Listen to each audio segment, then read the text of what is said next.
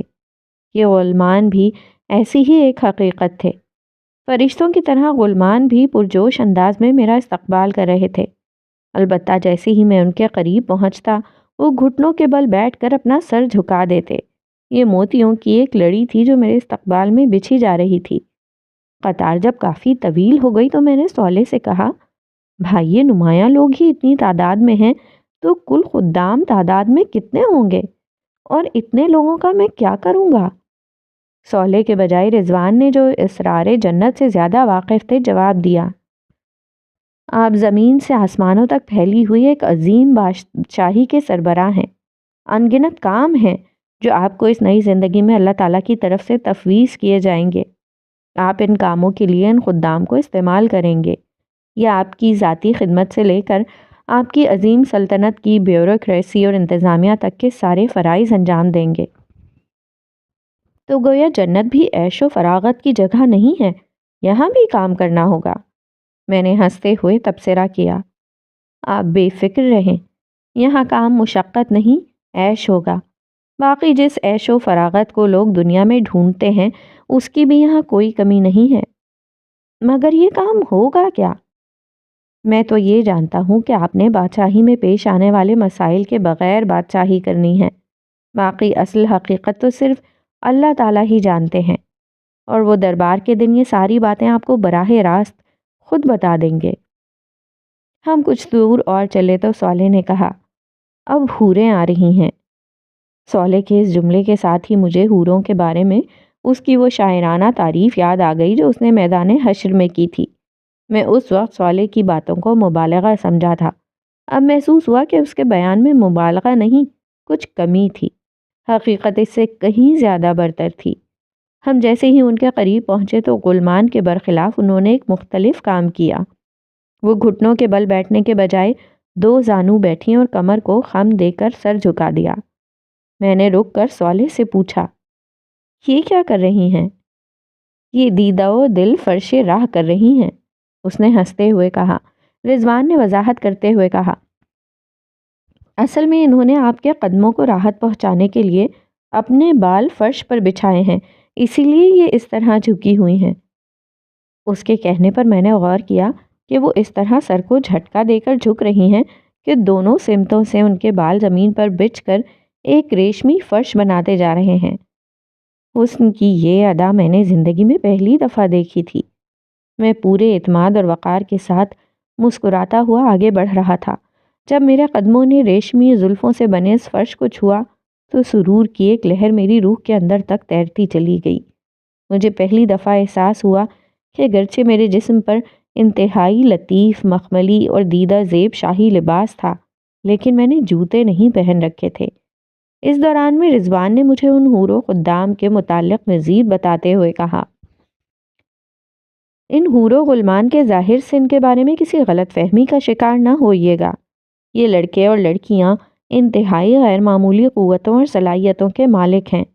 یہ لوگ آپ کے حکم پر زمین و آسمان ایک کر دینے کی صلاحیت رکھتے ہیں۔ یہ الگ بات ہے کہ یہ آپ سے اتنی محبت کرتے ہیں کہ آپ کے لیے جام شراب بھرنے کو بھی اپنی سعادت سمجھتے ہیں۔ اللہ تعالیٰ نے ان کو جو کچھ دیا ہے ابھی آپ کو اس کا معمولی سا اندازہ بھی نہیں ہے۔ میں رضوان کی بات کے جواب میں خاموش رہا۔ میرا دھیان احساس شکر گزاری کے ساتھ اس ہستی کے قدموں میں سجدہ ریز ہو گیا جس نے ایک فقیر اور بندہ عاجز کو بہت معمولی عمل کے بدلے میں اس عزت و سرفرازی سے نوازا تھا۔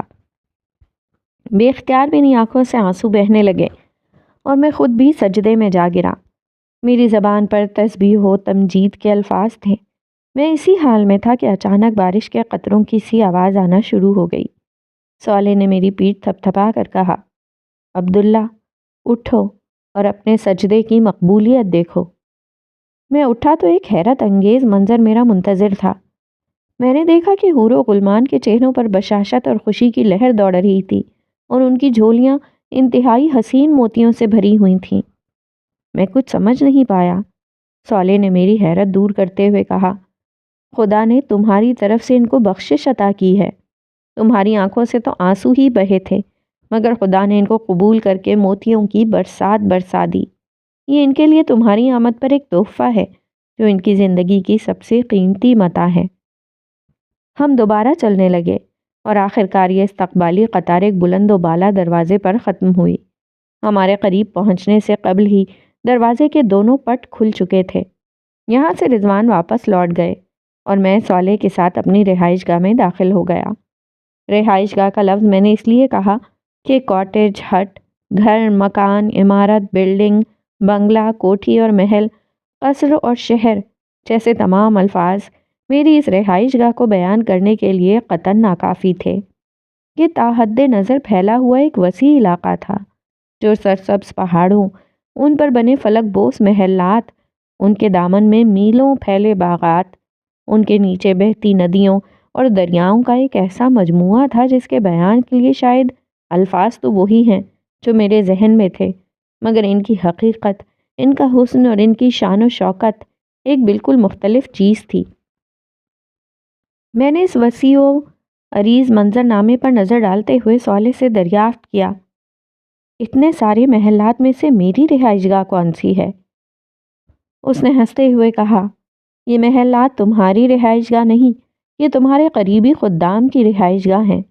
تمہاری رہائش یہاں سے کافی دور ہے، تم چاہو تو پیدل بھی جا سکتے ہو، مگر بہتر ہے کہ اپنی سواری میں جاؤ۔ یہ کہہ کر اس نے ایک طرف بڑھنے کا اشارہ کیا۔ میں نے اس سمت دیکھا تو ایک انتہائی شاندار مگر قدرے چھوٹا سا گھر بنا ہوا تھا۔ چھوٹا اس دنیا کے حساب سے تھا، وگرنہ پچھلی دنیا کے اعتبار سے یہ کوئی عظیم الشان محل جتنا وسیع تھا۔ مگر عجیب بات یہ تھی کہ صالح توجہ نہ دلاتا تو میں کبھی اس کی موجودگی محسوس نہیں کر سکتا تھا، کیونکہ یہ مکمل طور پر شیشے کا بنا ہوا اور اتنا شفاف تھا تک کہ اس کے آر پار سب کچھ نظر آ رہا تھا۔ صالح آگے بڑھا تو میں اس کے پیچھے اس خیال سے چلا کہ اس گھر میں کوئی گاڑی وغیرہ جیسی سواری ہوگی، مگر وہ سیدھا مجھے اس گھر کے وسط میں موجود ایک کمرے میں لے گیا، جہاں ہیرے جواہرات سے مرصع شاہانہ انداز کی عالیشان نشستیں نصب تھیں۔ صالح نے مجھے اشارے سے بیٹھنے کے لیے کہا اور پھر وہ بولا، یہ تمہاری سواری ہے جو تمہیں تمہاری منزل تک پہنچا دے گی۔ میں تمہیں تنہا چھوڑ رہا ہوں تاکہ تمہیں یہ معلوم ہو جائے کہ یہاں کے اصل بادشاہ تم ہو۔ تمہیں کسی سہارے، کسی خادم اور کسی فرشتے کی مدد کی ضرورت نہیں ہے۔ تم جو چاہو گے وہ خود بخود ہو جائے گا۔ اب میں تمہیں تمہارے گھر میں ملوں گا۔ قبل اس کے کہ میں کچھ کہتا وہ باہر نکل گیا۔ صالح کی اس بات پر میں شوق میں آ گیا تھا، بلکہ سچی بات تو یہ ہے کہ جنت میں داخلے کے بعد سے میں ایک مسلسل شوق کی حالت میں تھا۔ ہر لمحے ملنے والے مسرت آمیز صدمات نے مجھے قدرے معوف کر دیا تھا۔ تاہم کچھ دیر میں خود کو سنبھال کر سوچنے لگا کہ میں کہاں ہوں اور کیوں ہوں، اور یہ کہ صالح نے مجھ سے ابھی کیا کہا تھا۔ صالح کے الفاظ کو میں نے ذہن میں دہرایا اور اس کی بات کا مطلب سمجھ میں آتے ہی مجھ میں انتہائی غیر معمولی اعتماد پیدا ہو گیا۔ مجھے لگا کہ میری بادشاہی اس لمحے سے ہی شروع ہو جاتی ہے۔ تاہم سوال یہ تھا کہ یہ گھر یا سواری چلے گی کیسے؟ میں نے دل میں سوچا کہ صالح نہیں ہے تو کیا ہوا؟ وہ رب تو اس لمحے بھی میرے ساتھ ہے جو دنیا میں زندگی بھر میرے ساتھ رہا ہے۔ اس کے ساتھ ہی مجھے بے اختیار قرآن کریم کا یہ بیان یاد آ گیا کہ جنت میں بندوں کی ہر درخواست سبحان اللہ کہنے سے پوری ہو جایا کرے گی۔ میں نے دھیرے سے کہا، سبحان اللہ۔ اس کے ساتھ ہی یہ گھر جو ایک سواری تھی خود بخود فضا میں بلند ہونے لگا۔ میں خوشی سے کھلکھلا اٹھا اور میں نے زور سے پکار کر کہا، بسم اللہ مجریہا و مرسہا۔ یہ پیغمبر نوح علیہ السلام کے آواز تھے جو آپ نے اپنی کشتی میں بیٹھ کر کہے تھے۔ میری سواری دھیرے دھیرے ایک سمت بڑھنے لگی۔ میں خاموشی سے سر ٹکا کر نیچے پھیلے ہوئے حسین مناظر سے لطف اندوز ہونے لگا۔ گھر دھیرے دھیرے اڑ رہا تھا کہ مجھے محسوس ہوا کہ نیچے شام کا سا دھندلکا پھیلنے لگا ہے۔ کچھ ہی دیر میں ہر طرف مکمل تاریکی چھا گئی۔ اس کے ساتھ ہی شیشے کا یہ گھر دودھیا رنگ کی اس روشنی سے جگمگا اٹھا جس کا ماخذ اور منبع کہیں نظر نہ آتا تھا۔ اندھیرے میں میرا سفر جاری تھا۔ باہر دور تک گہری تاریکی چھائی ہوئی تھی، مگر اس تاریکی میں کوئی اندیشہ، کوئی خوف نہیں تھا۔ تاریکی کی اس تہہ پر دبیس سناٹے کی ایک اور تہہ جمی ہوئی تھی، مگر اس سناٹے میں بھی کوئی وحشت اور دہشت نہیں تھی۔ اندھیرے کی طرح یہ سناٹا بھی اپنے اندر ایک عجیب نوعیت کا سکون اور سرور لیے ہوئے تھا۔ ایسا لگتا تھا کہ خاموشی میں بغیر آواز کے نغمے بکھرے ہوئے ہیں جو کانوں کے بجائے دل کے دروازوں سے وجود ہستی پر ہولے ہولے دستک دے رہے ہیں۔ بغیر ساز کے کچھ سر فضا میں بکھرے ہوئے ہیں جو سماعتوں کے در و دیوار کے بجائے شعور کے دریچوں سے میکدے دل کی دنیا میں داخل ہو کر محو رقص ہیں۔ رہی تاریکی تو مجھے اس کا مقصد صرف ایک نظر آتا تھا، وہ یہ کہ تاریکی اس روشنی کو خوب نمایاں کر دے جو بہت دور فضا میں بلند ایک دیے کی مانند روشن تھی۔ یہ روشنی آسمان کے کسی تارے کی نہ تھی کہ اس وقت زمین کی طرح آسمان بھی تاریکی کی چادر اوڑھے ہوا تھا۔ یہ روشنی ایک بلند پہاڑ کی چوٹی سے اٹھ رہی تھی۔ اندھیرے میں یہ روشنی بے حد حسین اور دلکش لگ رہی تھی، اتنی کہ اس سے نظر ہٹانے کا دل نہیں چاہتا تھا۔ پھر میں نے سوچا کہ اس اندھیرے میں دیکھنے کو اور رکھا ہی کیا ہے۔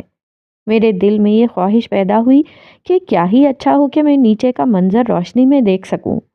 میں نے سبحان اللہ کہا، جس کے ساتھ ہی تاریکی چھٹ گئی اور نیچے کا منظر صاف نظر آنے لگا۔ نیچے تا حد نظر وسیع و عریض پھیلا ہوا ایک سرسبز و شاداب میدان تھا، جس کے عین وسط میں سنگ مرمر کا ایک سفید پہاڑ نظر آ رہا تھا۔ یہ کسی پہاڑی سلسلے کا کوئی حصہ نہیں، بلکہ تنہا و یکتا سنگ مرمر کا ایک بلند ٹیلہ تھا، جو زمین کے سینے میں کسی تنہا ستون کی طرح ایستادہ تھا۔ اس پہاڑ کی چوٹی بلند ہوتے ہوتے ایک نیزے کی نوک کی طرح باریک ہو کر ختم ہو رہی تھی، مگر یہ پہاڑ کا خاتمہ نہ تھی، بلکہ یہ نوک اس عظیم الشان اور عالی شان محل کی بنیاد کا کام کر رہی تھی، جو عین اس کے سرے پر بنا ہوا تھا۔ مجھے یہ منظر حقیقت سے زیادہ کسی مصور کے تخیل کا شاہکار محسوس ہو رہا تھا، اس لیے کہ میدانوں میں ایسے پہاڑ کی اتنی باریک چوٹی اور چوٹی کے سہارے کھڑے ایسے محل حقیقت میں نہیں موجود ہوا کرتے، مگر وہ پچھلی دنیا کی باتیں تھیں۔ اب تو آزمائش اور طبعی قوانین کی وہ سابقہ دنیا ختم ہو چکی تھی، ایک نئی دنیا وجود میں آ چکی تھی جس میں میری بادشاہی تھی اور میں تھا۔ میں نے سوچا کہ انسانی تاریخ ہزاروں لاکھوں برس کا سفر طے کر کے دور توحید میں داخل ہو چکی ہے، جب زمین کا انتظام خدا کے فرشتوں نے سنبھال کر ہر ناممکن کو ممکن کر دیا ہے، اور ایک ایسی دنیا بنا دی ہے جس کی تاریکی میں ہر خوف اور خاموشی ہر اندیشے سے پاک ہے، جس کا اندھیرا چراغاں کا حصہ اور خاموشی موسیقی کا سامان ہوا کرتی ہے۔ میری خواہش پر ایک دفعہ پھر تاریکی چھا چکی تھی۔ تاریکی سے مجھے خیال آیا کہ کچھ اہل جہنم کا حال بھی دیکھوں۔ میں نے سبحان اللہ کہا، اور اس کے ساتھ ہی میرے بائیں طرف نیچے کی سمت ایک اسکرین نمودار ہو گئی۔ اس پر جو منظر نمودار ہوا وہ حد درجہ دہشت ناک تھا۔ یہ جہنم کے وسطی حصے کا منظر تھا۔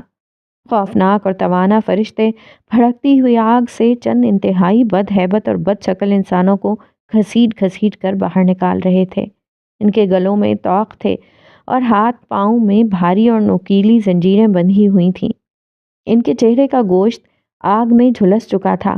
ان کے جسم پر تارکول کا بنا ہوا لباس تھا، جس سے سلگتی آگ ان کے گوشت کو جلا رہی تھی۔ وہ شدت تکلیف کے مارے چیخ رہے تھے، رو رو کر اللہ سے فریاد کر رہے تھے کہ انہیں ایک دفعہ دنیا کی زندگی میں جانے کا موقع دیا جائے، پھر وہ کبھی ظلم، کفر اور ناانصافی کے قریب بھی نہیں پھٹکیں گے۔ مگر وہاں چیخنا، رونا اور دانت پیسنا سب بے سود تھا۔ پھر ان جہنمیوں نے چلا چلا کر پانی مانگنا شروع کیا، تو فرشتے ان کو گھسیٹتے ہوئے پانی کے کچھ چشموں تک لے گئے۔ یہاں ابلتے پانی سے بھاپ اٹھ رہی تھی، مگر یہ جہنمی اتنے پیاسے تھے کہ اسی پانی کو پینے پر مجبور تھے۔ وہ کھولتے ہوئے پانی کو پیتے اور چیختے جا رہے تھے۔ وہ اس پانی سے منہ ہٹاتے، مگر کچھ ہی دیر میں اتنی شدید پیاس لگتی کہ پھر جانوروں کی طرح اسی پانی کو پینے پر خود کو مجبور پاتے۔ اس عمل کے نتیجے میں ان کے چہروں کی کھال اتر گئی اور ان کے ہونٹ نیچے تک لٹک گئے تھے۔ یہ منظر دیکھ کر میں نے بے اختیار اللہ کی پناہ مانگی اور اس کا شکر ادا کیا کہ اس نے مجھے اس بدترین انجام سے بچا لیا۔ پھر میں اس منظر کو بھول کر اس جاذب نظر روشنی کو دیکھنے لگا جو پہاڑ کی چوٹی پر بنے میرے محل سے اٹھ رہی تھی۔ میری سواری دھیرے دھیرے اس محل کی سمت بڑھ رہی تھی۔ میرے دل میں خواہش پیدا ہوئی کہ محل پہنچنے سے قبل ہی میں یہاں بیٹھے بیٹھے اس کو دیکھ لوں۔ حسب معمول میں نے سبحان اللہ کہا۔ یکا یک میرا کمرہ سینما گھر میں بدل گیا، مگر اس سینما کا اسکرین سامنے نہ تھا، بلکہ دائیں بائیں، سامنے اور اوپر کی سمت محل کا منظر کسی 3D فلم کی طرح چلنے لگا۔ مجھے محسوس ہوا کہ میں خود محل کے اندر موجود ہوں اور سب کچھ دیکھ اور سن سکتا ہوں۔ آج یہاں جشن کا سماں تھا۔ بلند پہاڑ کی چوٹی پر میرا یہ شاندار محل بقائے نور بنا ہوا تھا، بغیر قمقموں کے پھوٹتی ہوئی روشنیاں اور بغیر کسی شمع کے منور ہوتے فانوس۔ اس شاندار محل کو اندھیرے کے سمندر میں روشنی کا ایک جزیرہ بنائے ہوئے تھے۔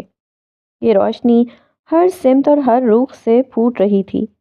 یہ روشنی سے زیادہ رنگ و نور اور قوس و قزح کی وہ برسات لگتی تھی جو نگاہوں کے رستے احساسات کی دنیا کو ہر لمحہ ایک نئی لذت سے روشناس کرا رہی تھی۔ روشنی اس قدر نظر نواز بھی ہو سکتی ہے، کسی آنکھ نے کبھی اس کا مشاہدہ نہ کیا ہوگا۔ وقفے وقفے سے یہاں نغمہ و آہنگ کا ترنم چھڑتا اور دلوں کے تار چھیڑتا ہوا فضا میں بکھر جاتا۔ موسیقی اس قدر مدہوش کن بھی ہو سکتی ہے، کسی سماعت کو کبھی اس کا گمان نہ گزرا ہوگا۔